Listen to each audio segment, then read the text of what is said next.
Bonjour et bienvenue sur le podcast Dans la tête des chiens, un moment unique pour en apprendre plus sur votre chien et enrichir votre relation avec lui. Je m'appelle Alice Mignot, je suis psychologue clinicienne et docteur en éthologie et je me suis spécialisée dans la vulgarisation scientifique sur le comportement canin et l'éducation canine bienveillante dans l'objectif de réduire la frontière entre la recherche et le terrain.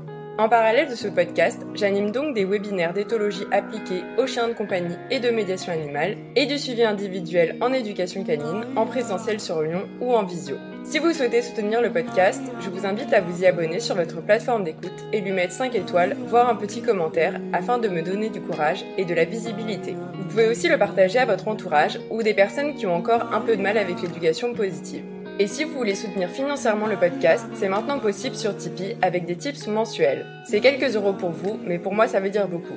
Et de rien si vous avez la chanson dans la tête. Toutes les informations se trouvent dans la description de l'épisode. Bonne écoute! Dans cet épisode, on va parler de sensibilité au bruit.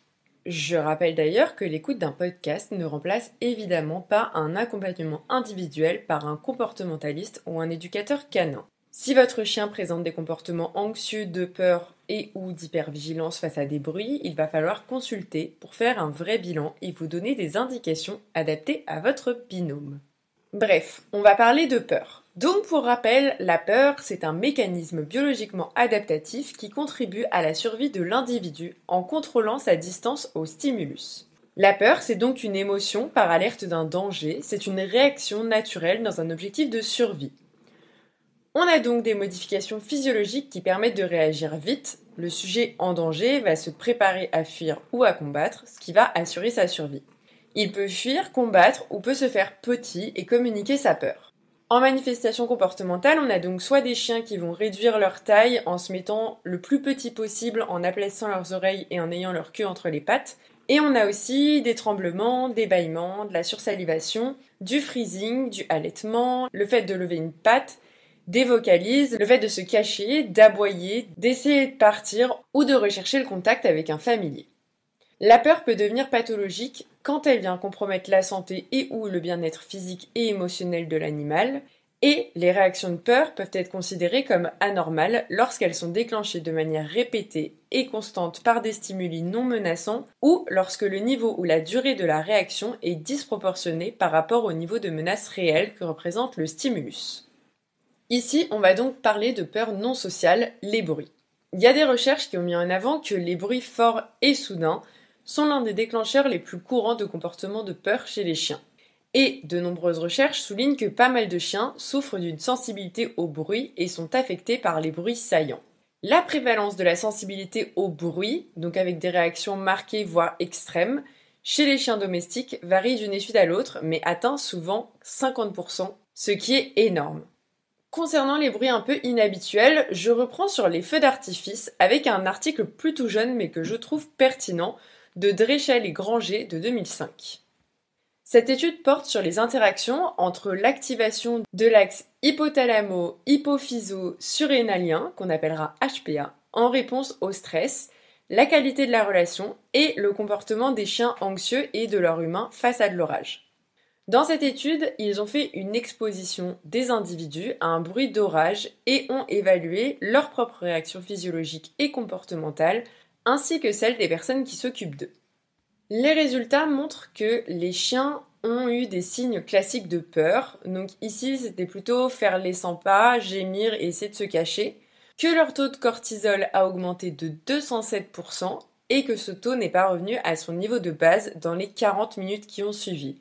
Ça, je pense que c'est le plus inquiétant parce que le cortisol, du coup, c'est aussi appelé l'hormone de stress.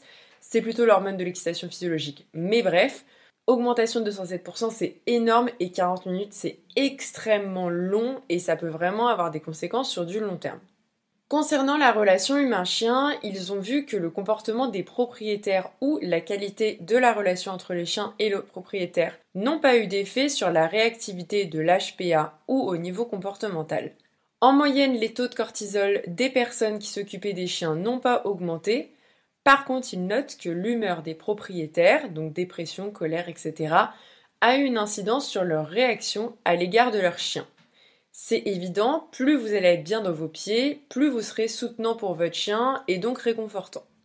Cependant, il note que la présence d'autres chiens dans le foyer était liée à une réactivité moins prononcée et à une récupération plus rapide de la réponse HPA du chien.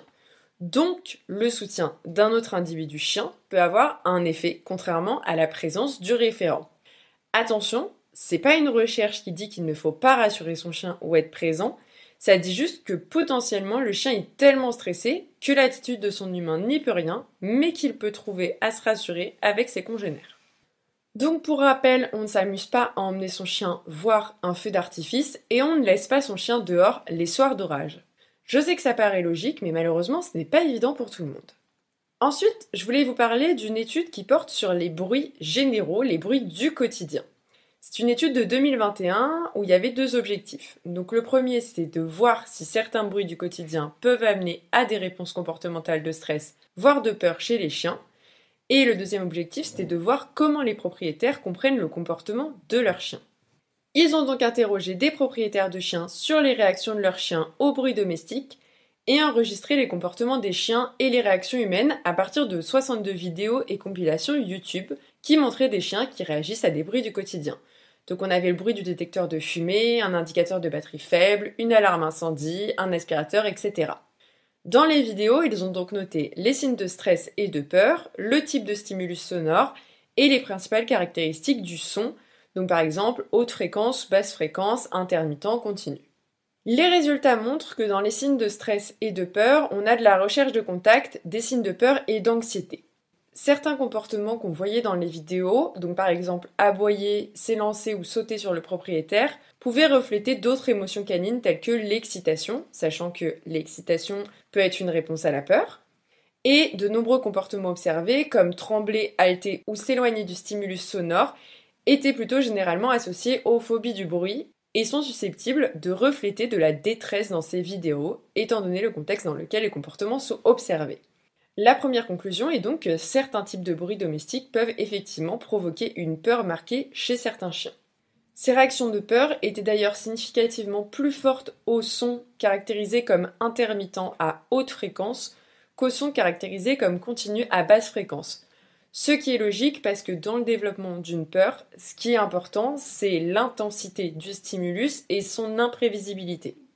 Et il note d'ailleurs qu'on n'avait pas forcément les mêmes signaux selon le type de stimulus sonore. Donc ils ont noté des signes de peur intenses, comme des tremblements, dans les vidéos pour les sons qui étaient à haute fréquence et intermittents, donc par exemple les bips des détecteurs de fumée. Et en interrogeant les propriétaires, ils ont trouvé des réactions extrêmes de peur en réponse à ces types de sons. De l'autre côté, avec les bruits à basse fréquence, comme les aspirateurs, on avait plutôt du pourléchage de babines et les oreilles en arrière. Donc de l'autre côté, ils se sont intéressés à la compréhension que les propriétaires avaient des comportements de leurs chiens. Les propriétaires n'étaient inquiets que dans 17,5% des vidéos individuelles et dans aucune vidéo YouTube.